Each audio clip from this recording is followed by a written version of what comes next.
Baik, sebelumnya Assalamualaikum warahmatullahi wabarakatuh. Kenalkan kami dari kelompok 4 yang beranggotakan Febi Arwinanda Reza dengan NIM 2002106005 dan saya Indah Dwi Lestari dengan NIM 2002106012 dan terakhir yaitu ada Stadi Aulia Trivananta dengan NIM 02106016 akan menyampaikan materi tentang fikih zakat. Selanjutnya yaitu ada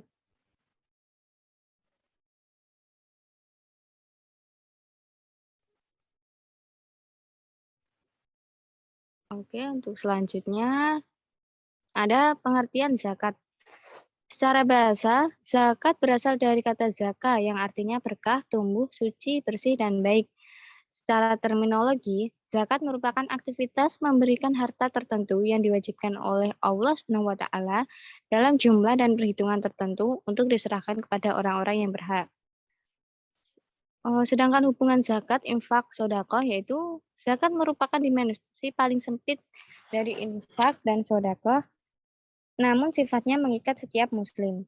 Oleh sebab itu, para ahli fikih biasa menyebut zakat sebagai infak wajib dan infak sebagai sedekah tatawu atau sedekah sunnah. Perbedaan zakat dan pajak. Untuk zakat sendiri yaitu ketaatan terhadap perintah Allah dan Rasulullah. Telah ditentukan kadarnya dalam Al-Quran, dikeluarkan oleh kaum muslimin, berlaku bagi setiap muslim yang telah mencapai nisab tanpa memandang di negara mana ia tinggal, suatu ibadah yang wajib didahului oleh niat, dan harus dipergunakan untuk kepentingan mustahik yang berjumlah 8 asnaf atau sasaran.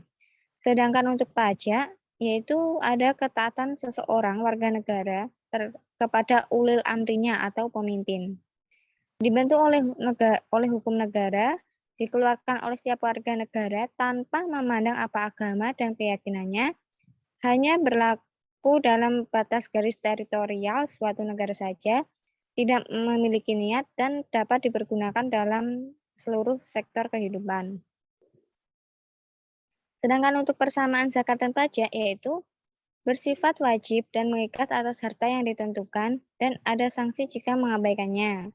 Yang kedua, harus disetorkan pada lembaga resmi agar tercapai optimalisasi penggalangan dana maupun penyalurannya.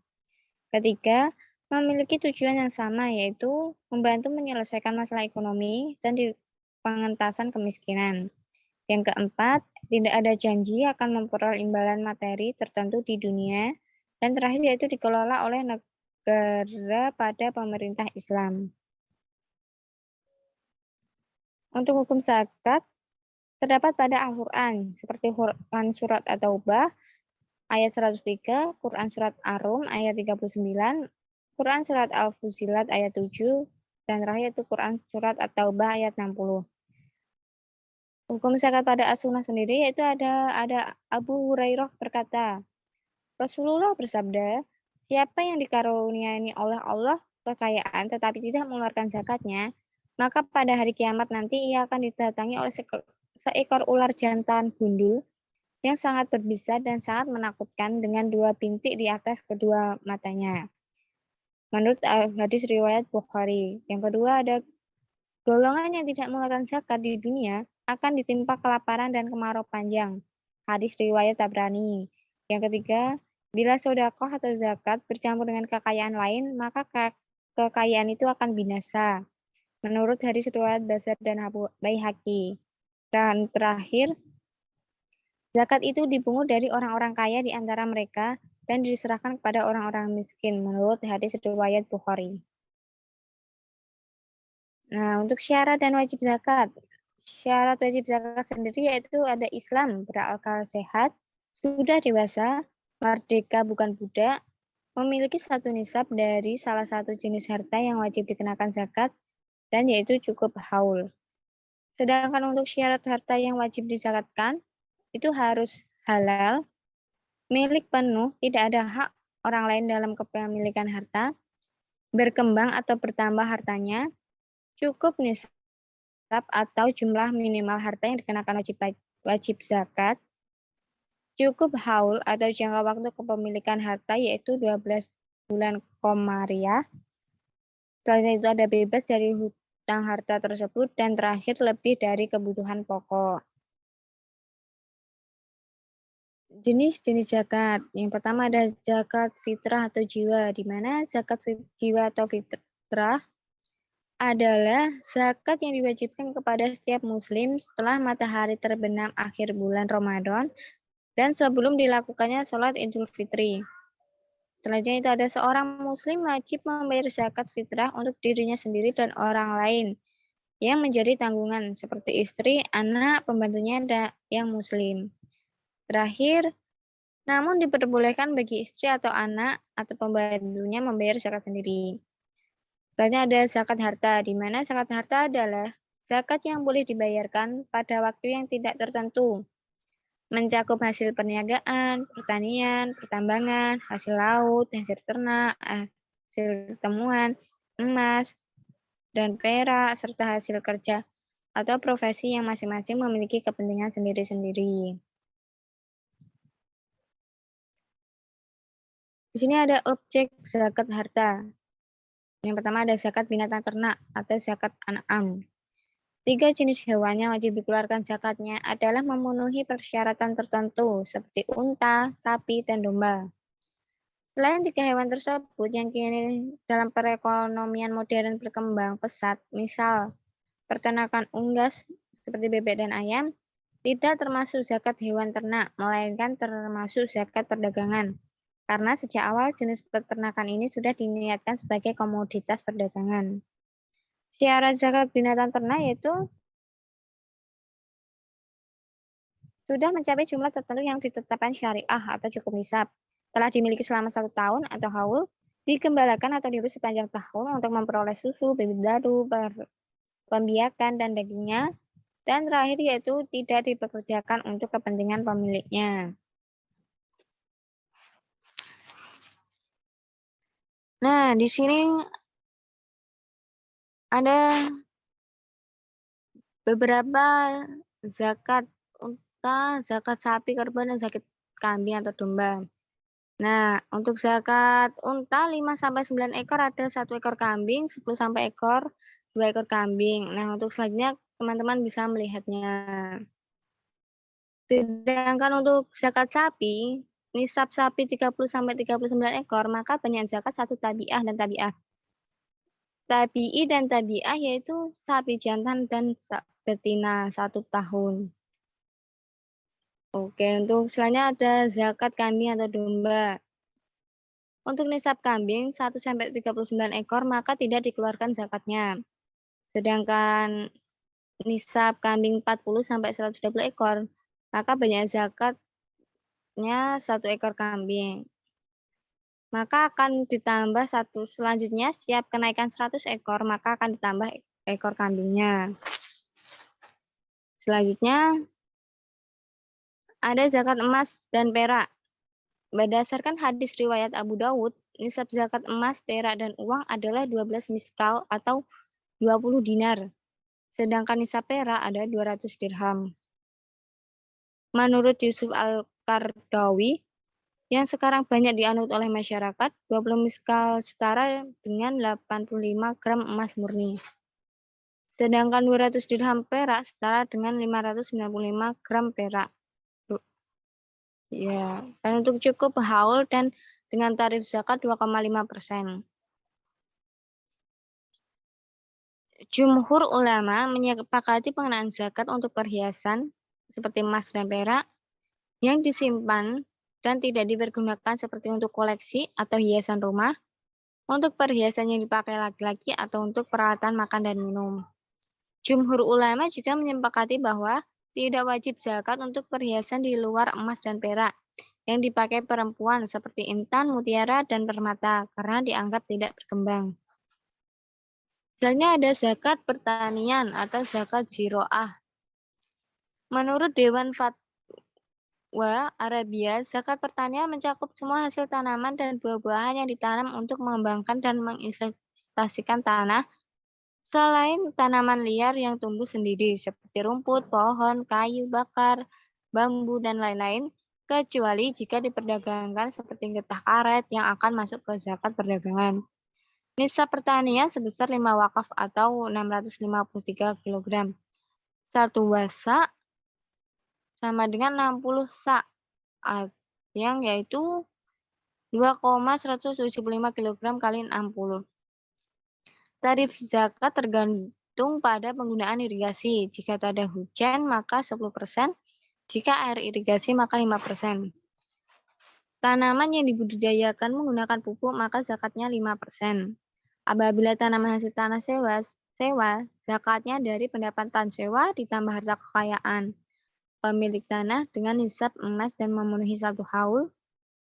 Terakhir, apabila menggunakan akad atau kontrak muzaroah atau musakot kerjasama bagi hasil, zakat ditanggung pemilik dan penggarap sesuai perolehan masing-masing.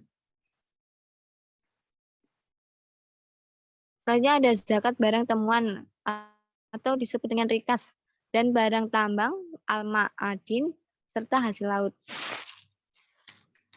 Kewajiban zakat atas rikas, ma'din, dan kekayaan laut ini dasar hukumnya adalah keumuman nas dalam Quran Surat Al-Baqarah ayat 267. Rikas sendiri adalah harta peninggalan yang terpendam dalam bumi atau disebut harta karun. Kewajiban pembayaran zakat adalah saat ditemukan dan tidak ada haul dengan nisab 85 gram emas murni. Ma'din adalah seluruh barang tambang yang ada dalam perut bumi, baik berbentuk cair, padat, atau gas, yang diperoleh dari perut bumi ataupun dari dasar laut. Nisab zakat barang tambang adalah 85 gram emas murni. Barang tambang tidak disyaratkan haul, jadi zakatnya harus segera dibayar ketika barang tambang itu berhasil digali dengan besarnya zakat 2,5%. Sedangkan hasil eksploitasi dari dalam laut seperti mutiara dan ikan, untuk hasil laut maka harus dizakati sebagai zakat perdagangan.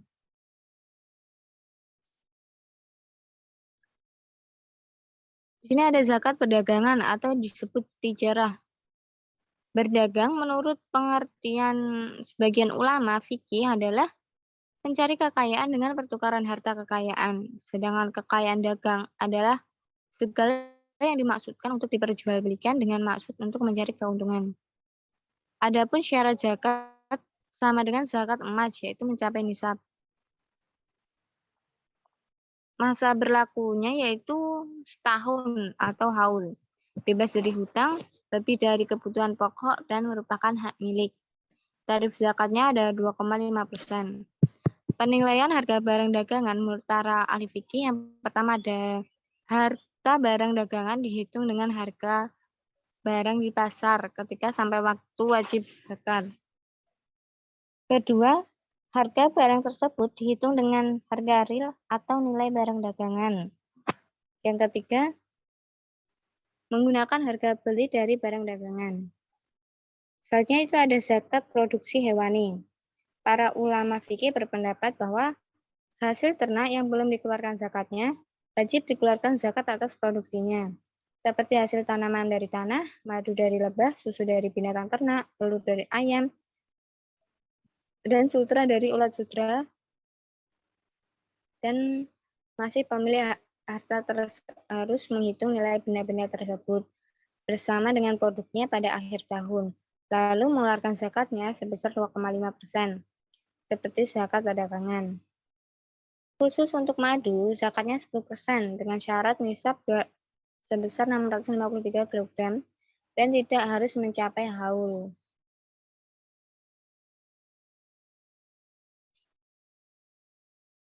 Selanjutnya ada zakat investasi. Investasi adalah semua kekayaan yang ditanamkan pada berbagai bentuk aset jangka panjang, baik untuk tujuan mendapatkan pendapatan atau ditujukan untuk diperdagangkan. Bentuknya ada surat berharga seperti saham dan obligasi, ada aset tetap seperti properti dan tanah. Yang pertama ada investasi dalam saham. Untuk melakukan investasi dalam saham, maka saham dipilih harus saham yang memenuhi prinsip syariah. Saham yang dipilih tidak memenuhi prinsip syariah, maka tidak dikenakan zakat, karena sesuatu yang berasal dari yang haram tidak wajib zakat. Jika saham bergerak di bidang industri atau perdagangan, maka dikenakan 2,5% atas harga pasar saham dan keuntungan. Sedangkan jika saham bergerak di bidang non-industri atau non-perdagangan, maka dikenakan sebesar 10% karena dianalogikan dengan zakat pertanian. Selanjutnya ada investasi dalam obligasi. Investasi dalam obligasi konvensional itu tidak dihalalkan, maka tidak ada kewajiban zakat atas penghasilan obligasi, mengingat itu adalah non-halal dan cukup disedekahkan untuk kepentingan umum seluruhnya. Jika investasi dalam obligasi syariah, maka dikenakan 2,5% sesuai zakat perdagangan. Terakhir ada investasi pada aset. Barang berupa gedung atau alat seperti mesin produksi, alat transportasi, dan lain-lain tidak dikenakan zakat, namun hanya dikenakan pada penghasilan bersih atau keuntungan yang diperoleh atas aset sebesar 10%. Atau kalau dari penghasilan kotor sebesar 5%, menerima haul dan nisab. Selanjutnya ada zakat profesi dan penghasilan. Ukuran nisab menurut para ahli yang paling kuat yaitu adalah Fatwa MUI nomor 3 2003 bahwa nisabnya adalah nisab emas sebesar 85 gram untuk pendapatan selama tahun serta sesuai dengan mazhab Hambali yang menjadi acuan atas diwajibkannya zakat profesi dan pendapatan tak terduga tanpa harus menganalogkan atau menkiaskan secara paksa dengan zakat-zakat yang lain dan harus dipertimbangkan kemampuan menganalogikan permasalahan. Di Indonesia, sesuai dengan UU nomor 17 tahun 2000 dan keputusan Ditjen Pajak nomor KIP 542 PJ 2001, bahwa zakat atas penghasilan dapat dikurangkan atau atas penghasilan itu. Sehingga zakat atas penghasilan yang dibayarkan secara resmi oleh wajib pajak orang pribadi pemeluk Islam atau wajib pajak badan dalam negeri yang dimiliki kaum muslimin kepada lembaga amil zakat resmi dapat dikurangkan atas penghasilan kena pajak. Namun yang berlaku untuk UU ini hanya khusus tentang zakat atas penghasilan saja dan tidak berlaku untuk zakat harta yang lain. Dan ada zakat atas uang. Zakat atas uang dikenakan untuk uang yang dimiliki baik dalam bentuk simpanan, bentuk deposito atau tabungan atau hadiah.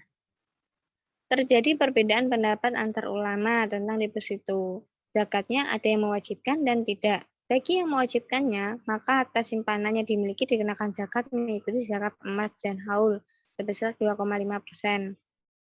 Namun menurut Antonio, untuk tahun pertama bila uang tersebut sebelum deposito atau ditabungkan telah disepakati, telah dizakati, maka zakat yang dikenakan berikutnya hanya atas bagi hasilnya saja. Untuk tahun berikutnya dikenakan atas keseluruhan uang yang dimiliki, sedangkan jika sebelumnya belum dizakati, maka zakat dihitung untuk keseluruhan. Untuk zakat atas hadiah, terjadi perbedaan pendapat di kalangan ulama. Ada ulama yang mengatakan tidak ada zakat atas hal tersebut, namun ada ulama yang menganalogikan sebagai rikas. Sedangkan menurut pendapat Qardawi yaitu jika yang pertama ada jika hadiah terkait dengan gaji maka ketentuannya sama dengan zakat profesi atau pendapatan.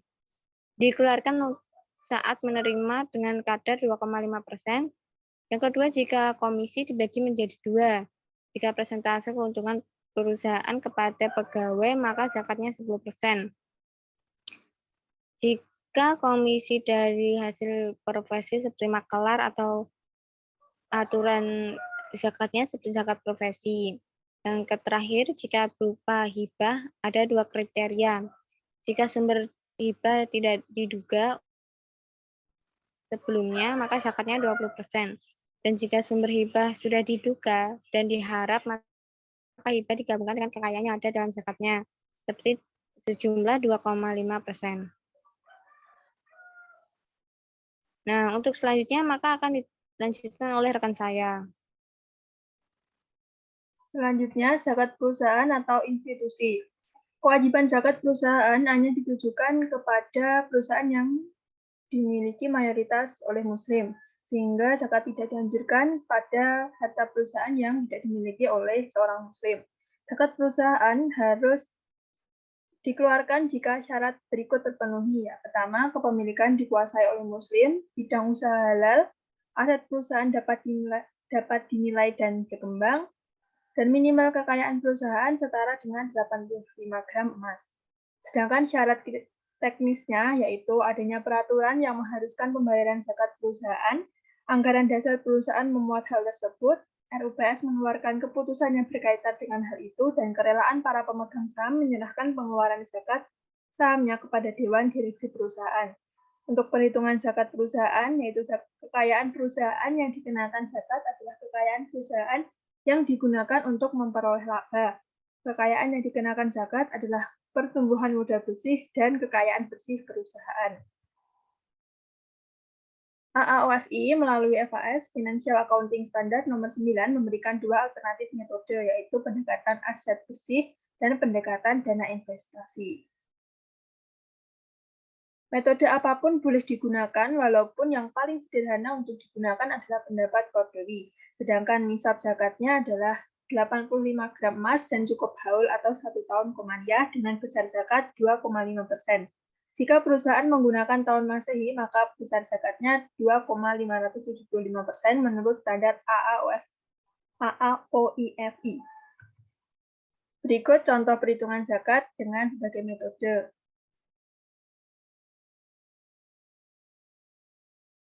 Contoh laporan laba rugi PT X untuk tahun yang berakhir 31 Desember 2007.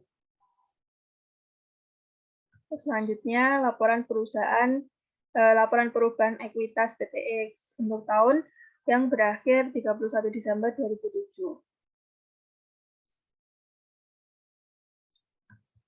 Selanjutnya, neraca komparatif yang dihitung per 31 Desember 2006 dan 31 Desember 2007. Untuk catatannya, utang jangka pendek untuk mendanai aset jangka pendek dan utang jangka panjang untuk mendanai aset jangka panjang. Aset tetap bertambah berasal dari pembelian peralatan senilai 189 juta dan tanah senilai 100 juta, dan menjual tanah lain senilai 30 juta, yaitu harga perolehan 10 juta, dan adanya penyusutan untuk tahun berjalan sebesar 27.500.000 yang digunakan untuk mendanai aset lancar. Pembelian tanah didanai dengan penerbitan obligasi senilai 100 juta, sedangkan peralatan didanai dari uang tunai sebesar 165 juta dan utang jangka pendek sebesar 24 juta. Utang jangka panjang bertambah karena adanya penerbitan obligasi senilai 100 juta, pembayaran utang jangka panjang 40 juta, dan utang jangka panjang senilai 5 juta. Adanya pembayaran dividen tunai di tahun 2007 sebesar 35 juta. Aset tetap bertambah berasal dari pembelian peralatan baru senilai 189 juta dan tanah senilai 100 juta, dan menjual tanah lain senilai 30 juta, yaitu harga perolehannya 10 juta, dan adanya penyusutan untuk tahun berjalan sebesar 27.500.000 yang digunakan untuk mendanai aset lancar. Berikut perhitungan dengan pendekatan model pertama, yaitu 31 Desember 2006 dan 31 Desember 2007. Untuk perhitungan modal kerja bersih dapat diketahui dengan cara sebagai berikut. Selanjutnya, untuk perhitungan dengan pendekatan model yang kedua. Nah, untuk perbedaan yang terjadi antara pendekatan modal kerja bersih dan modal tumbuh bersih sebesar 19 juta disebabkan karena dua hal. Yang pertama, dalam modal kerja bersih ada kas senilai 5 juta dari utang jangka panjang yang digunakan dalam kegiatan operasional, dan adanya utang jangka pendek sebesar 24 juta yang sebenarnya digunakan untuk aset jangka panjang. Hal yang tidak boleh dihitung dengan pendekatan modal tumbuh karena dianggap tidak sesuai dengan konsep zakat.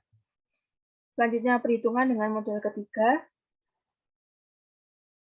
dengan dasar zakat dengan ekuitas sebesar 80 juta. Untuk kelanjutannya,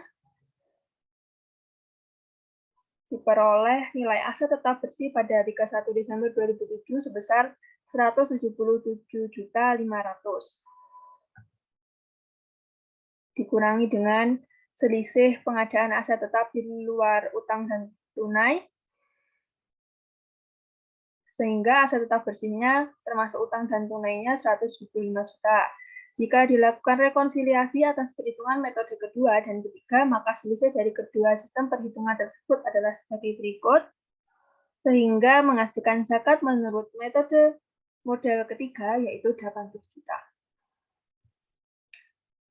Selanjutnya menerima zakat. Ada 8 golongan atau asnaf yang berhak menerima zakat, yaitu fakir. Fakir sendiri merupakan mereka yang tidak mempunyai harta atau penghasilan layak dalam memenuhi keperluannya, seperti sandang, pangan, tempat tinggal, dan segala kebutuhan pokok lainnya, baik untuk diri sendiri maupun yang menjadi tanggungannya. Selanjutnya, miskin. Mereka yang mempunyai harta atau penghasilan layak dalam memenuhi keperluannya dan orang yang menjadi tanggungannya, tapi tidak sepenuhnya tercukupi. Dari definisi kedua fakir dan miskin tersebut, maka yang termasuk fakir miskin adalah mereka yang tidak punya harta dan usaha sama sekali. Mereka yang punya harta atau usaha tetapi tidak mencukupi untuk diri dan keluarganya. Batasannya tidak memenuhi separuh atau kurang dari kebutuhannya. Selanjutnya mereka yang punya harta atau usaha yang hanya dapat mencukupi separuh atau lebih kebutuhan untuk diri dan tanggungannya, tetapi tidak untuk seluruh kebutuhannya. Lalu, apakah orang yang menganggur dan berbadan kuat ia berhak diberi zakat? Menurut pandangan Syafi'i dan Hambali, zakat bagian fakir dan miskin tidak boleh diberikan kepada orang tersebut karena masih bisa berusaha secara layak dan dapat mencukupi diri pribadi dan keluarganya. Yang diperkuat dengan hadis dari Tirmizi, sedekah atau zakat tidak halal bagi orang kaya, orang yang berbadan sehat dan kuat, serta hadis riwayat Bukhari, makanan yang terbaik adalah makanan hasil jerih payah sendiri. Nah, menurut para ahli fikih, fakir miskin terbagi menjadi dua macam, yaitu orang miskin yang sanggup bekerja dan mencari nafkah juga dapat mencukupi dirinya sendiri seperti tukang, pedagang, dan petani. Akan tetapi mereka kekurangan alat pertukaran atau modal untuk berdagang atau kekurangan tanah, alat pertanian dan pengairan. Maka mereka wajib diberi sesuatu yang memungkinkannya dapat mencari nafkah yang hasilnya mencukupi sepanjang hidup, sehingga mereka tidak membutuhkan zakat lagi untuk membeli hal-hal yang diperlukan dalam melangsungkan usahanya, baik sendiri-sendiri maupun bersama. Yang kedua, orang miskin yang tidak mampu mencari nafkah seperti orang cacat, orang tua, janda tua, anak-anak, dan sebagainya. Kepada mereka boleh diberikan zakat secukupnya. Misalnya diberikan tunjangan tetap yang dapat dipergunakannya setiap tahun. Bahkan baik juga diberikan bulanan apabila dikhawatirkan orang itu berlaku boros atau mengeluarkan uang di luar kebutuhan yang penting. Cara inilah yang kita ikuti pada saat ini. Jika sistem tunjangan diberikan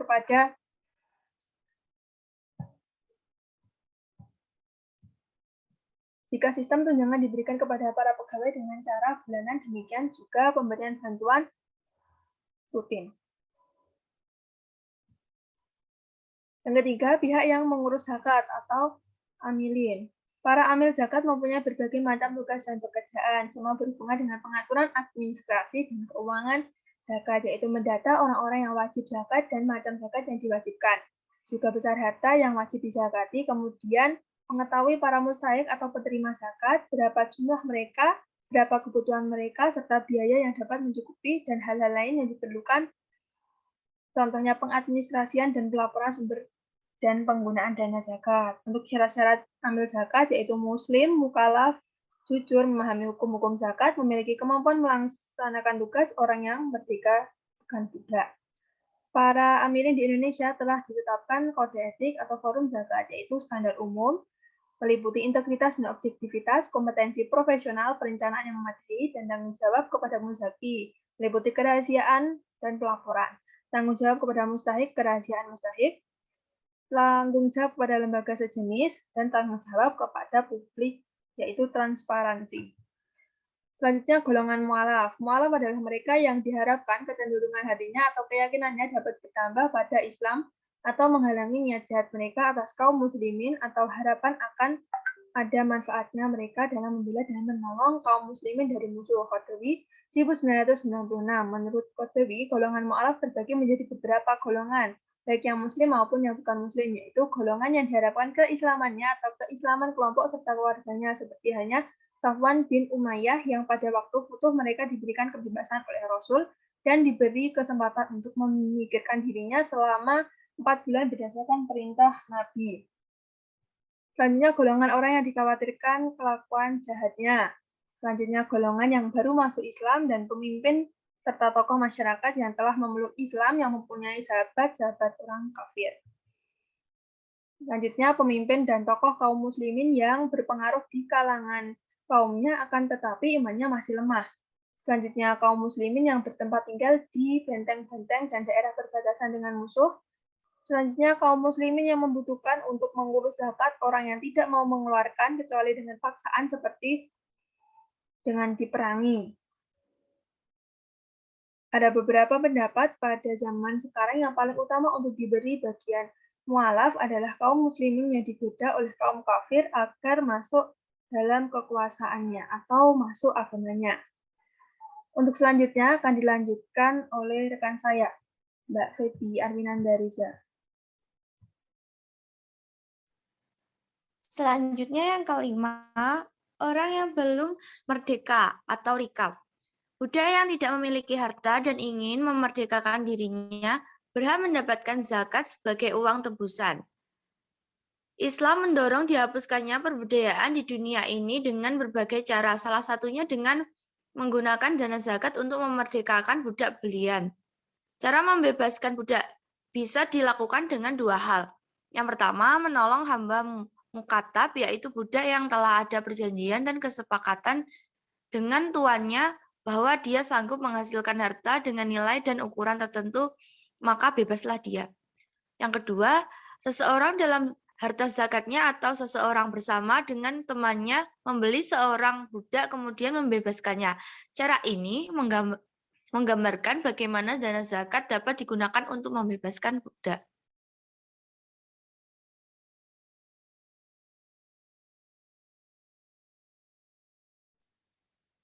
Selanjutnya,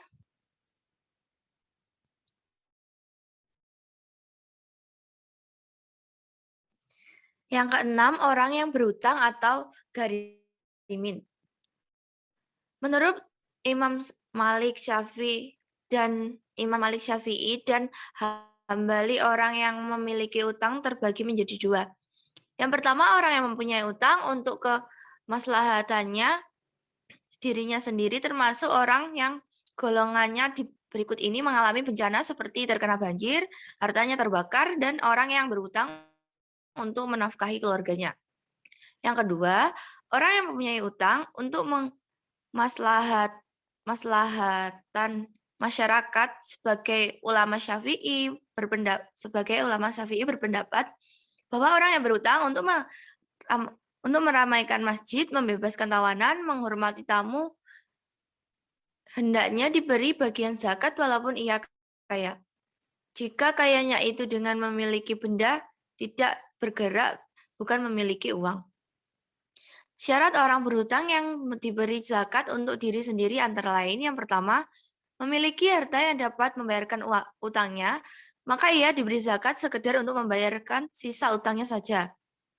Yang kedua, utang tersebut untuk melaksanakan ketaatan atau mengerjakan sesuatu urusan yang diperbolehkan.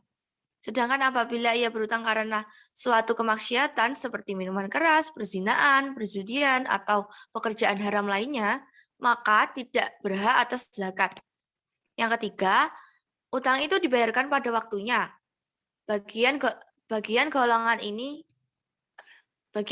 ini diberikan sesuai kebutuhan untuk membayar utang. Apabila sesudah tidak memerlukannya lagi, maka harus dikembalikan. Yang ketujuh, orang yang berjuang di jalan-jalan Allah atau fisabilillah. Menurut tafsir Ibnu Atsir dalam An-Nihayah, arti kalimat sabilah terbagi menjadi dua. Yang pertama, menurut bahasa adalah setiap amal perbuatan ikhlas yang dipergunakan untuk bertakarub kepada Allah Subhanahu wa Ta'ala. meliputi sebagai amal perbuatan salih, baik yang bersifat pribadi maupun yang bersifat kemasyarakatan. Yang kedua, arti bersifat mutlak adalah berperangan di jalan Allah seolah-olah khusus untuk jihad. Para ahli fikih memperluas arti jihad, yaitu yang pertama, jihad dalam Islam tidak hanya terbatas pada peperangan dan pertempuran dengan senjatanya saja. Yang kedua, kita mengkiaskan jihad itu berarti perang dengan segala sesuatu yang tujuannya untuk menegakkan Islam baik berbentuk ucapan maupun perbuatan. Karena yang dijadikan alasan itu sama, yaitu membela agama Islam. Yang ke-8, orang yang melakukan perjalanan atau Ibnu Sabil. Menurut Ibnu Zaid, Ibnu Sabil adalah menafsirkan apakah ia kaya atau miskin apabila mendapatkan musibah dalam bekalnya atau hartanya sama sekali tidak ada, atau terkena suatu musibah atas hartanya, atau ia sama sekali tidak memiliki apa-apa, maka keadaan demikian hanya bersifat pasti. Islam mendorong umatnya untuk berpergian dalam rangka yang pertama untuk mencari rezeki, yang kedua mencari ilmu, yang ketiga untuk berperang di jalan Allah, dan yang keempat untuk melaksanakan ibadah. Adapun besar pembagian zakat bagi Ibnu Sabil adalah yang pertama, Ibnu Sabil berhak diberi biaya hidup dan pakaian hingga mencukupi atau berhasil sampai pada tempat hartanya apabila ia memiliki harta di tengah perjalanannya. Yang kedua, mempersiapkan kendaraan untuknya apabila perjalanan jauh. Penetapan ukuran perjalanan adalah yang bisa dilakukan sholat qashar kurang lebih dari 80 kilo atau keadaan fisiknya lemah tidak sanggup untuk berjalan. Yang ketiga, memberi semua biaya perjalanan dan tidak boleh lebih dari satu itu. Inilah pendapat yang sahih. Yang keempat, memberikan sesuatu untuk berusaha. Yang kelima, memberikan sesuatu yang mencukupi untuk pergi pulang apabila ia bermaksud pulang, sedangkan di tempat yang dituju ia tidak memiliki harta. Yang terakhir, apabila Ibnu Sabil telah pulang dan ia mempunyai kelebihan sesuatu, menurut mazhab Syafi'i harus dikembalikan. Orang yang tidak boleh menerima zakat. Yang pertama, orang kaya, yaitu orang yang berkecukupan, mempunyai harta yang mencapai 1 nisab. Yang kedua, orang yang kuat yang mampu berusaha untuk mencukupi kebutuhannya. Yang ketiga, orang kafir. Yang keempat, bapak, ibu, atau kakek, nenek, hingga ke atas, atau anak-anak hingga ke bawah, atau istri dari orang yang mengeluarkan zakat kepada selain mereka seperti saudara laki-laki, saudara perempuan, paman, dan bibi, sehingga syarat mereka dalam keadaan membutuhkan. Nah, selanjutnya adalah hikmah zakat. Secara umum yang pertama menghindari kesenjangan sosial, yang kedua pilar amal jama'i bersama, yang ketiga membersihkan dan mengikis amal buruk, yang keempat alat pembersih dan penjaga harta dari ketamakan orang kikir, yang kelima ungkapan rasa syukur atas nikmat Allah Subhanahu wa taala. Yang keenam, pengembangan potensi umat melalui terwujudnya sistem kemasyarakatan Islam. Yang ketujuh, menambahkan pendapatan negara untuk proyek-proyek yang berguna bagi umat. Dan yang terakhir, menjadi unsur penting dalam mewujudkan keseimbangan dalam distribusi harta dan keseimbangan tanggung jawab individu dalam masyarakat. Dampak zakat bagi si pemberi, yang pertama, mensucikan jiwa dan sifat kikir. Yang kedua, zakat mendidik berinfak dan memberi sehingga memiliki jiwa dermawan, mulia, dan pemberi. Yang ketiga, berakhlak dengan Allah. Yang keempat, manifestasi rasa syukur dan nikmat Allah. Yang kelima, zakat mengobati hati dari cinta dunia. Yang keenam, mengembangkan kekayaan batin. Yang ketujuh, menarik rasa simpati atau cinta sehingga mengikat antara orang kaya dan orang miskin. Dan yang terakhir, mensucikan harta. Dampak zakat dalam kehidupan bermasyarakat. Yang pertama, zakat adalah salah satu bagian dari tatanan jaminan sosial dalam Islam. Yang kedua, Dengan zakat merangsang pemilik harta kepada amal perbuatan untuk mengganti apa yang telah diambil dari mereka.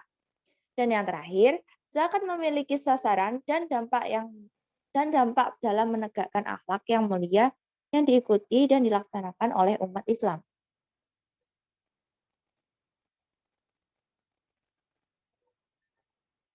Selanjutnya,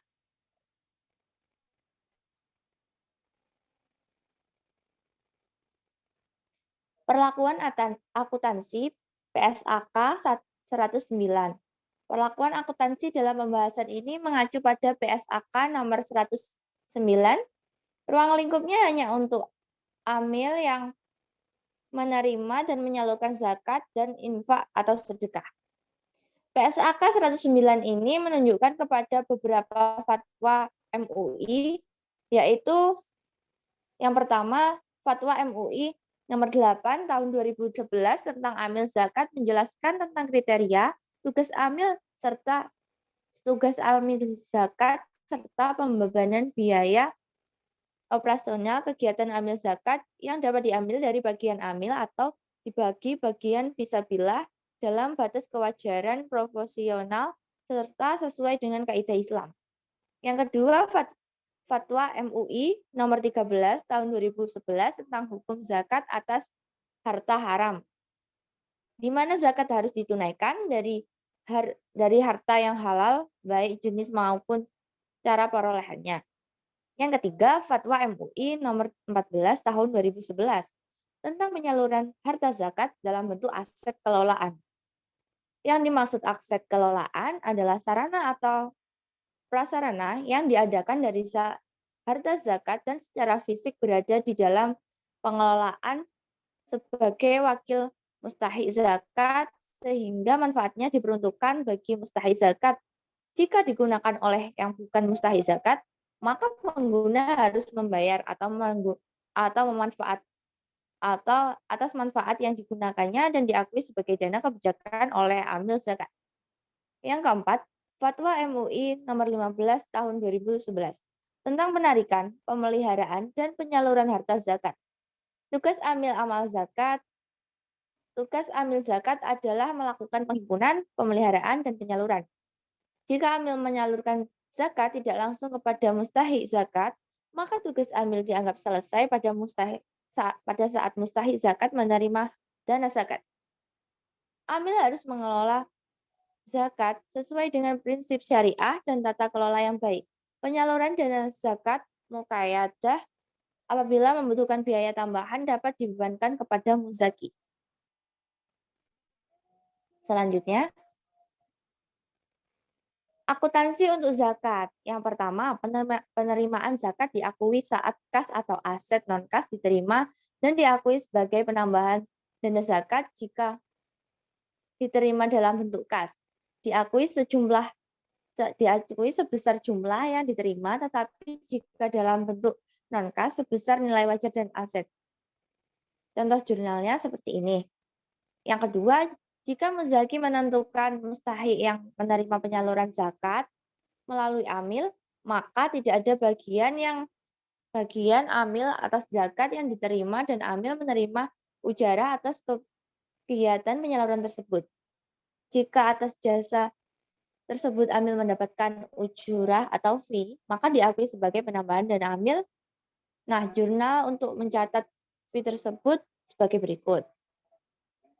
Yang ketiga, penurunan nilai aset zakat diakui sebagai yang pertama pengurangan dana zakat. Jika tidak disebabkan oleh kelalaian amil, jurnalnya sebagai berikut. Dan yang kedua ada kerugian dan pengurangan dana amil. Jika disebabkan oleh kelalaian amil, jurnalnya juga sebagai berikut. Selanjutnya,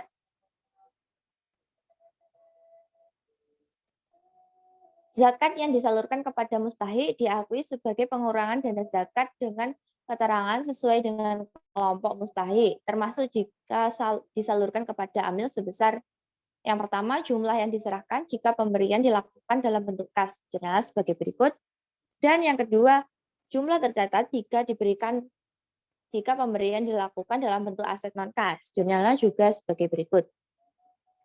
Ada lagi yaitu amil berhak mengambil bagian zakat untuk menutup biaya operasional dalam menjalankan fungsinya. Jurnal sebagai berikut, dan beban penghimpunan dan penyaluran zakat harus diambil dari porsi amil, jurnalnya juga sebagai berikut.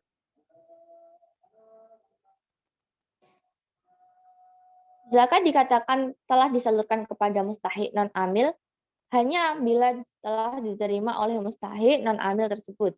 Apabila zakat disalurkan melalui amil lain, diakui sebagai piutang, penyaluran dana bagi amil yang menerima diakui sebagai liabilitas penyaluran. Piutang dan liabilitas penyaluran akan berkurang ketika zakat disalurkan. Amil lain tidak berhak mengambil bagian dari dana zakat, namun dapat memperoleh ujarah dari amil sebelumnya. Jurnal penyaluran zakat melalui amil lain sebagai berikut, dan jurnal ketika amil lain menyalurkan pada mustahik non-amil juga sebagai berikut. Yang terakhir, jurnal pembayaran ujarah kepada amil sebagai berikut.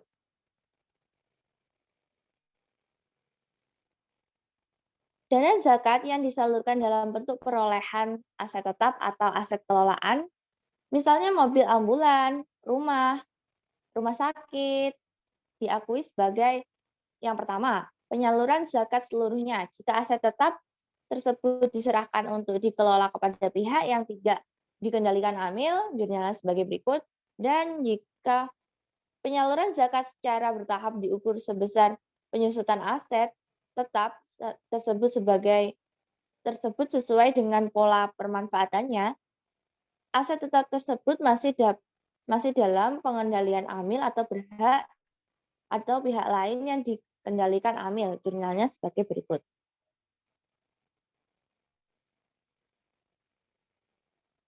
Amil harus mengungkapkan hal-hal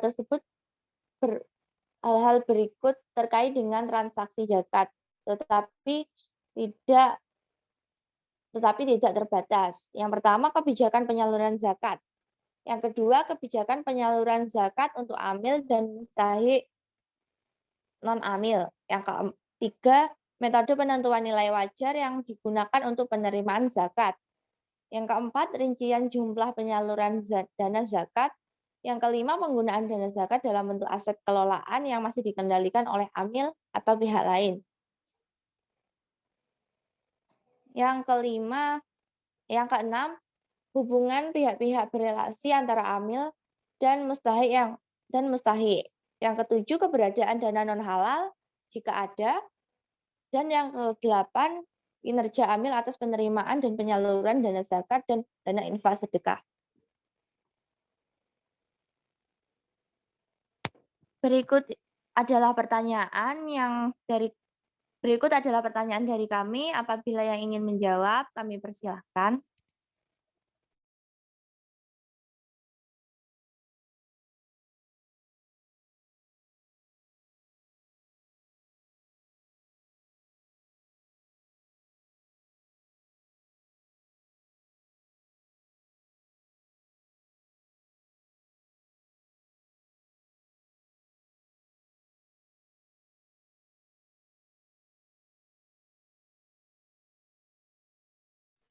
Silakan bagi teman-teman mungkin yang ingin bertanya ataupun menjawab pertanyaan dari kelompok kami, silakan.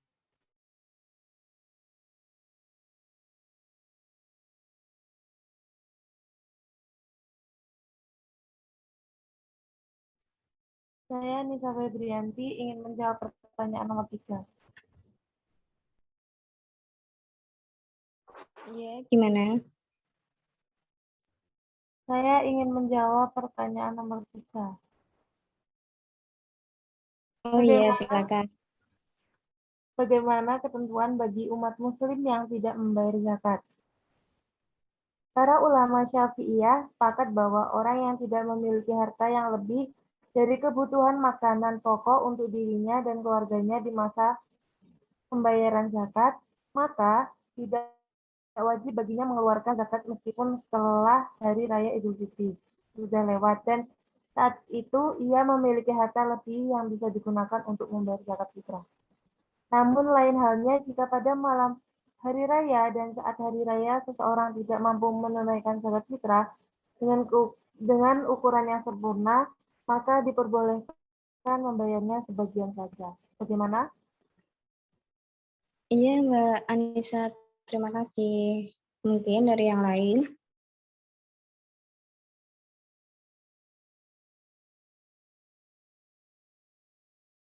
Saya Afrida ingin menjawab pertanyaan nomor 2.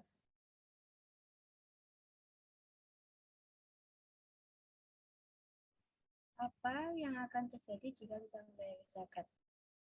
Akibat tidak bayar zakat adalah potensi terkena hukuman sosial dari masyarakat di sekitarnya. Bukan sanksi fisik, melainkan moral yang secara psikis bisa berpengaruh pada kondisi kejiwaan karena adanya tekanan. Salah satu efek buruk dari hal tersebut secara nyata adalah menghambat kesejahteraan kaum duafa. Bagaimana?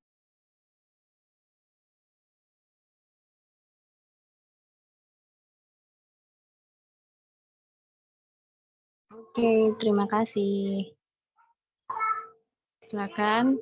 Yang ingin bertanya juga silakan ya.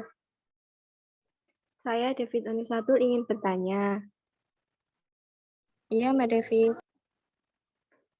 apakah bisa menitipkan zakat ke seseorang atau saudara untuk disampaikan ke fakir miskin? Terima kasih. Baik. Tunggu ya, Mbak.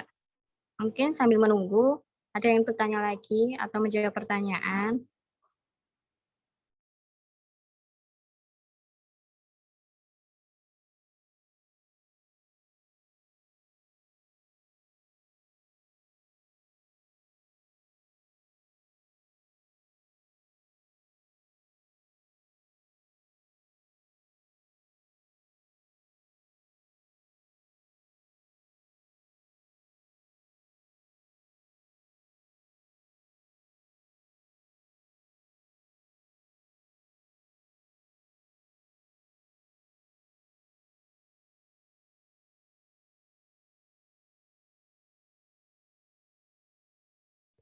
Bagaimana teman-teman yang lain?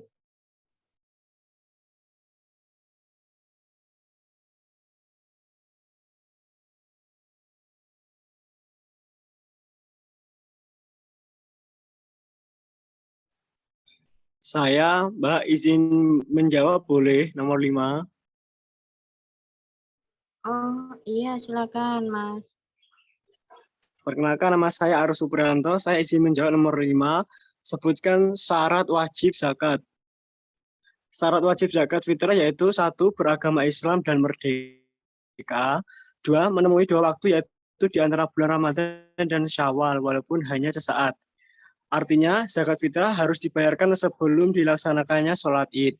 Yang ketiga, mempunyai harta yang lebih daripada kebutuhannya sehari-hari untuk dirinya dan orang-orang di bawah tanggungan pada hari raya dan malamnya. Apakah bisa diterima jawaban saya? Iya, Mas Ari, terima kasih atas jawaban. Yang lain, silakan. Apakah Iya. sebutkan syarat wajib zakat. Syarat wajib zakat yang pertama yaitu beragama Islam dan merdeka. Yang kedua, menemui 2 waktu yaitu di antara bulan Ramadan dan Syawal. Artinya zakat fitrah harus dibayarkan sebelum dilaksanakannya sholat Id atau sholat Idul Fitri. Yang ketiga, mempunyai harta yang lebih daripada kebutuhannya sehari-hari untuk dirinya dan orang-orang di bawah tanggungan pada hari raya dan malamnya. Apakah bisa diterima jawaban saya? Iya, Mas Ari, terima kasih atas jawabannya. Sama-sama. Silakan yang lain. Saya Nova Alicia Ramadhani ingin menjawab studi kasus nomor 4, Mbak. Iya, silakan Mbak Nova. Zakat merupakan dimensi paling sempit dari infak dan sodakoh, namun sifatnya mengikat setiap muslim. Sebab itu, para ahli fikih biasa menyebutkan zakat sebagai infak wajib dan infak sebagai sodakoh tatawu atau sodakoh sunnah. Bagaimana, Mbak?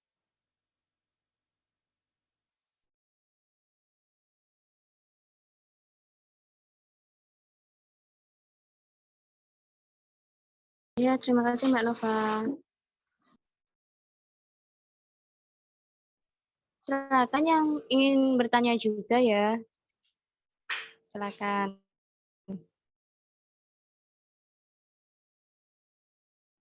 Mbak, saya izin menjawab. Iya, Mbak. Silakan. Perkenalan dulu ya, Mbak.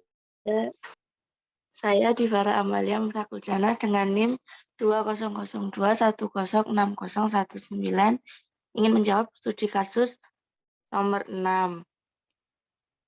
Bagaimana perhitungan untuk seseorang yang berternak kambing? Jika seseorang memiliki peternakan kambing selama 1 tahun dan telah mencapai nisab kambing adalah 40 ekor. Jika jumlah kambing yang dimiliki di bawah 40 ekor, maka tidak wajib untuk membayar zakat. Cara menghitung zakat kambing yaitu 1. Kambing 40 sampai 120 ekor wajib membayar zakat sebesar 1 ekor kambing usia 2 tahun atau 1 ekor domba usia 1 tahun. 2. Kambing 121 sampai 200 ekor wajib membayar zakat sebesar 2 ekor kambing atau domba. 3. Kambing 301 sampai 400 ekor wajib membayar zakat sebesar 4 ekor kambing atau domba. 4. Kambing 401 sampai 500 ekor wajib membayar zakat sebesar 5 ekor kambing atau domba. Kelima, untuk perhitungan selanjutnya, jika jumlah kambing bertambah setiap kelipatan 100 ekor, maka zakatnya bertambah 1 ekor kambing atau domba. Bagaimana Mbak atas jawabannya? Iya, terima kasih banyak Mbak Divara. Nah, ini masih ada lagi.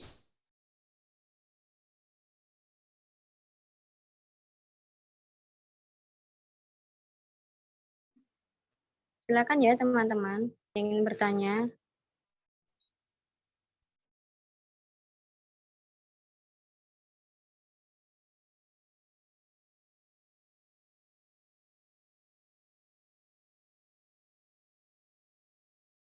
Saya Sulistiani NIM 2002-10-60-14 izin bertanya, Mbak. Iya, Mbak Sulis, bagaimana? Bagaimanakah dengan piutang atau uang yang dipinjam pada orang lain? Apakah terkena zakat juga? Terima kasih. Baik, Mbak Sulis. Mungkin dari teman-teman lain sambil menunggu dari kelompok kami untuk mencari jawaban. Silakan ya.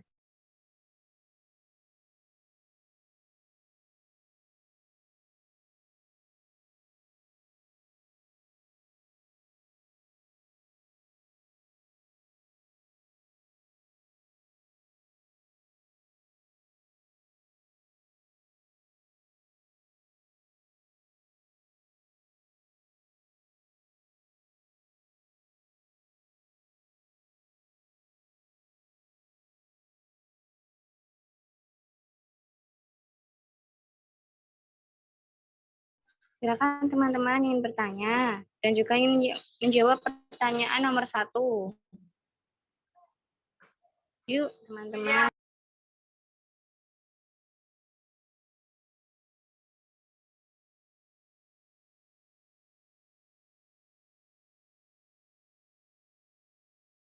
Saya Yurisa izin bertanya.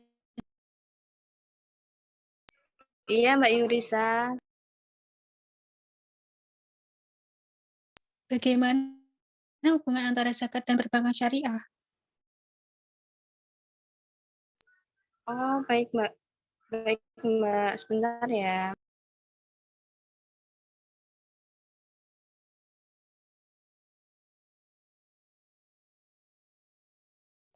Baik, sembari menunggu yang menjawab pertanyaan nomor 1, saya akan mencoba menjawab pertanyaan dari Mbak David. Apakah bisa menitipkan zakat ke seseorang atau saudara untuk disampaikan ke fakir miskin? Jawabannya adalah bisa, asalkan orang yang dititipi tersebut amanah, tidak mengambil sedikit pun dari zakat yang hendak disalurkan. Bagaimana Mbak David?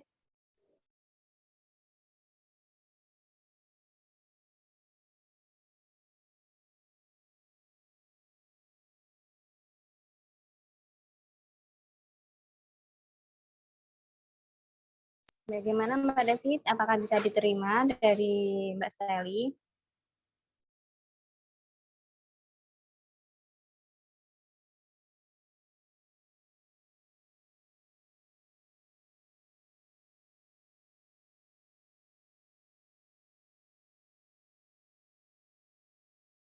Mungkin Mbak David masih ada kendala sinyal. Saya lanjut pertanyaan selanjutnya ya. Oke.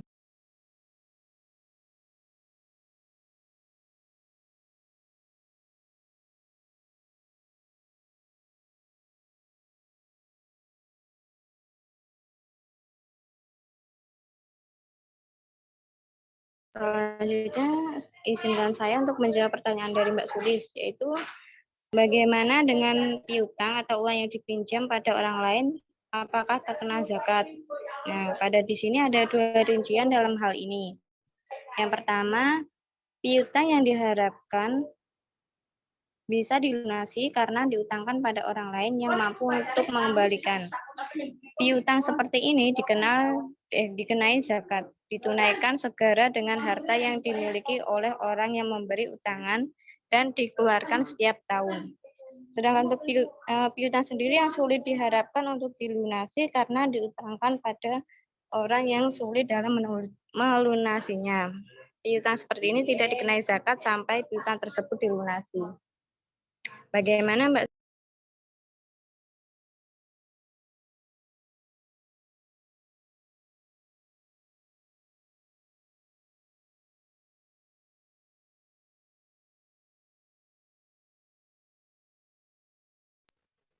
Tulis. Mungkin masih ada kendalanya juga. Dilanjut ya teman-teman.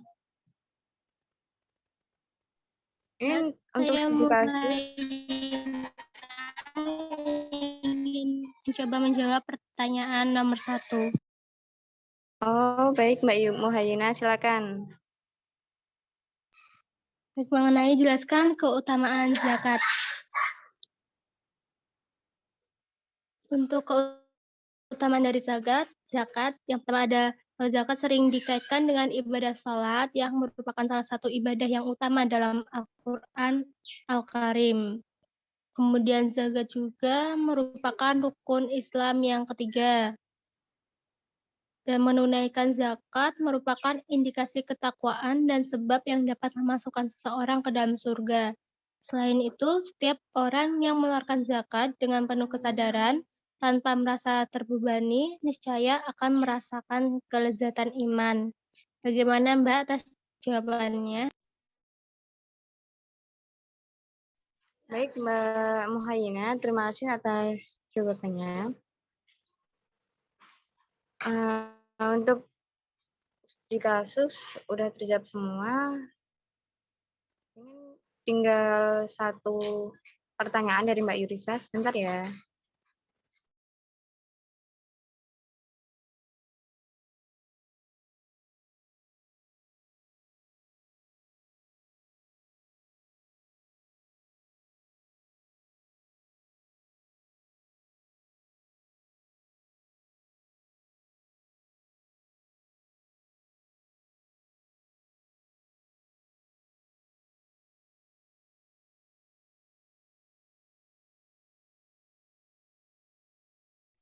Saya akan mencoba menjawab pertanyaan dari Mbak Yurisa.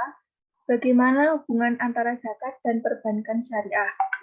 Perbankan syariah sebagai lembaga keuangan yang berbasis Islami merupakan perusahaan bisnis yang juga mengelola dana Corporate Social Responsibility atau CSR sebagai pertanggungjawabannya di dunia sosial. Sebab perbankan syariah bukan hanya sebagai lembaga bisnis tetapi juga termasuk lembaga sosial. Salah satu peran sosialnya, perbankan syariah mengelola bentuk dana CSR yang ada di dalamnya ada dana zakat. Seperti itu Mbak Yurisa. Bagaimana? Baik, Mbak. Terima kasih.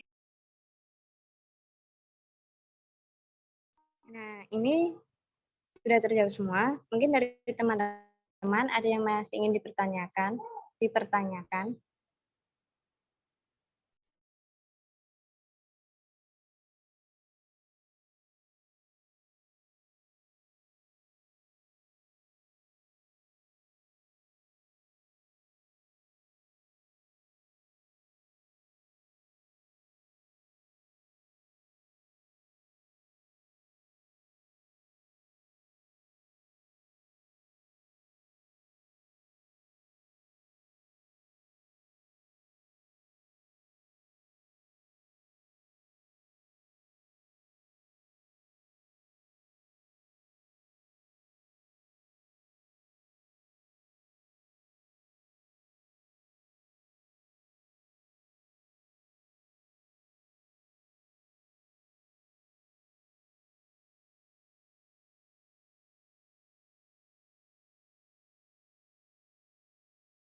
Baik, untuk kesimpulannya, zakat merupakan kewajiban yang mengikat setiap muslim dan dikenakan atas diri dan harta yang dimiliki oleh muslim. Zakat berbeda dengan infak atau sedekah yang tidak wajib dan pajak karena aturan zakat ditetapkan oleh Allah Subhanahu wa taala dan diatur melalui syariah Islam meliputi subjek zakat, objek zakat yang boleh dan tidak boleh menerima zakat serta besaran zakat. Zakat atas diri dikenal dengan zakat fitrah yang harus ditunaikan setiap tahun, sedangkan zakat harta dikenal dengan zakat mal dan dikeluarkan bila telah memenuhi syarat dan ketentuan tertentu. Zakat mal yang dikenal zaman Rasulullah yaitu zakat binatang ternak, zakat pertanian, zakat emas dan perak, zakat barang hasil tambang, laut dan rikas, serta zakat perdagangan. Seiring perkembangan zaman, para ahli fikih berdasarkan prinsip keadilan menyetujui dan sepakat pengenaan zakat atas harta lainnya. Penerima zakat pun telah diatur oleh Allah yang dikenal dengan 8 golongan dan diatur pula pihak yang tidak diizinkan menerima zakat. Hal ini menunjukkan prinsip keadilan sosial yang diterapkan dengan baik dalam Islam. Pelaksanaan akuntansi di SAK telah mengeluarkan ide 19 tentang akuntansi untuk lembaga amil zakat atau infak dan sodakoh dengan harapan pengelolaan zakat, infak maupun sodakoh lebih transparan dan mencapai sasaran sesuai tuntunan syariah Islam. Sekian pemaparan materi mengenai fikih zakat dari kelompok kami. Kurang lebihnya mohon maaf. Wassalamualaikum warahmatullahi wabarakatuh. Waalaikumsalam warahmatullahi wabarakatuh.